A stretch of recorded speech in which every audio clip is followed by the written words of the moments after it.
السلام عليكم. ازيكم يا حبايبي؟ عاملين ايه؟ يا رب تكونوا بخير. فيديو جديد ويوم جديد ووصفة جديدة. يلا بينا نعمل فطير المشلتت المصري المورق، وما شاء الله على طعمه وعلى التوريقة بتاعته. اول حاجة معايا المكونات بتاعتنا: كيلو ونص من الدقيق، ومعايا معلقة من الملح، نص معلقة من السكر، والمية على حسب نوع الدقيق.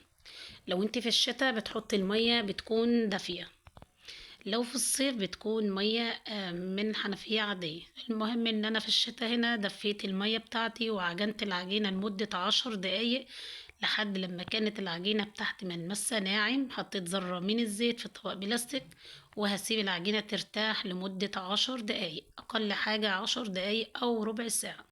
ونرجع تاني نحط السمنة على الزبدة، تمن سمنة وتمن زبدة، ونفككهم على النار ونسيبهم لحد لما يبردوا. ذرة من الزيت ونمسح بيه الترابيزة بتاعتنا، ونفضي العجينة ونديلها كمان مرتين تلاتة كده عجن، بتفرق معايا في الفرد وكمان في التوريق. اللهم صل وسلم وبارك عليك يا حبيبي يا رسول الله.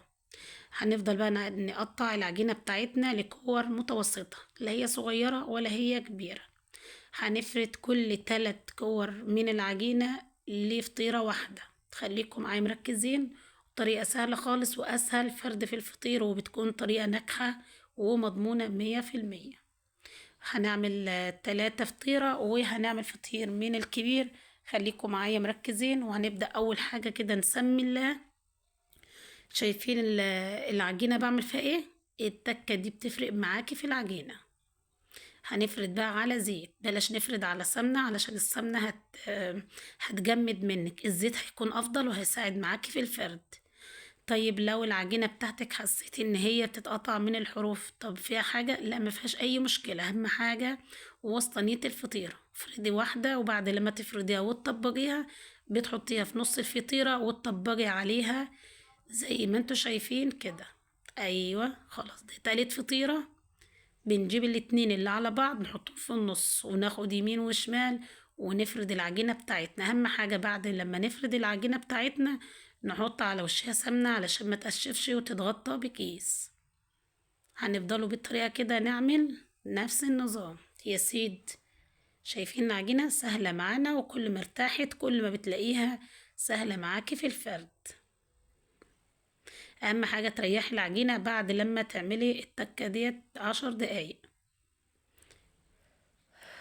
اللهم صل وسلم وبارك عليك يا حبيبي يا رسول الله.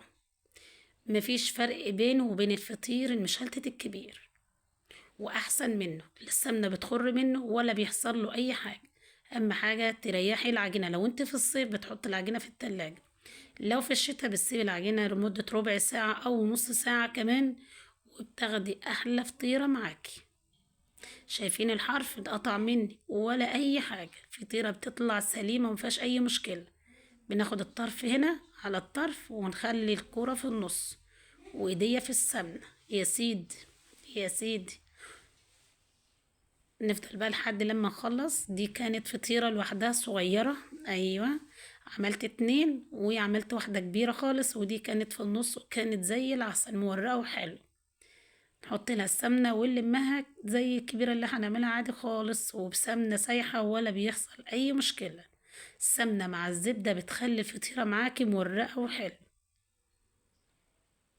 يا سيدي. يلا بقى نلم كل الفطير بتاعنا علشان نفضي الصينية للفطيرة الكبيرة. نديله قد ما شاء الله عليها، قوامها كان حلو، كانت كبيرة، وجزء من الفيديو اتشال، بس هي فردت بطول الترابيزة. ما شاء الله عليها كانت زي العسل يا سيدي.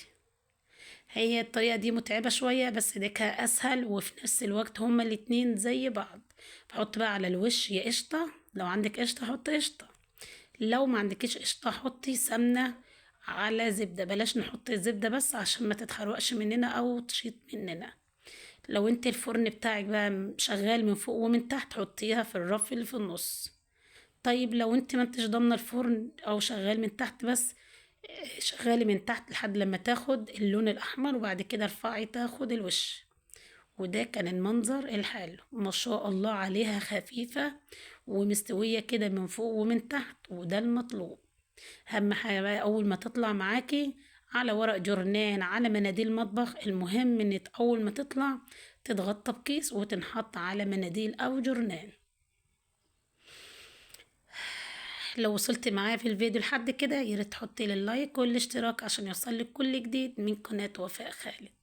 يا سيدي، ايه العظمة ده! والله ما شاء الله، اول فطير اعمله يكون بالحلاوة دي. مشوا عليه الخطوات مظبوطة هتاكلوا اجمل فطير. ولو الفرن بتاعك غاز يا سيدي هيكون اجمل واجمل، ولو فرن بلدي هتاكلي وتدعيلي. ما شاء الله عليه، شايفين العظمة؟ فوق الفطيرة يعني أبى بطريقة ما شاء الله عليها، ما شاء الله. وكمان القعر بتاعه مستوي، هوريكم اللون بتاعه، ولا السمنة خرت مني ولا أي. يا سيدي على اللون بتاعه والسوا بتاعه ما شاء الله زي العسل. أهم حاجة فرنك يسخن قبل الاستخدام لمدة 10 دقايق، وكمان الصاجة بتاعتك تكون سخنة بتساعد معاك. وهنا الصاجة بتاعتي يعني حكماني بفردة معينة. لو انتوا عندكم صاجة كبيرة هتكون حلوة فيها. المهم ان هي كانت حلوة، كله كان حلو، ألف هنا وشفا للي أكل منه حاجة. شايفين في كده يا سيدي؟ الفرن ده فرن كهرباء، يعني لو فرن غاز شوفوا بقى ايه الدنيا. شايفين 9 ورقات الفطيرة مورقة، 9 ورقات بألف هنا وشفا. والفطير طري كده، طري بطريقة لولي كده حلو. خلاص بقى بعد الفطير ما بيكون سبته شوية فوق بعضه كده، برجع افرده تاني كده ساعة الأكل، وبيتن طري ومحافظ على الطروة بتاعته. وكده الفيديو بتاعنا يكون خلص. متنسوناش في اللايك والاشتراك ودعوة حلوة من قلبكم، ولكم كالمثل. أسيبكم في رعاية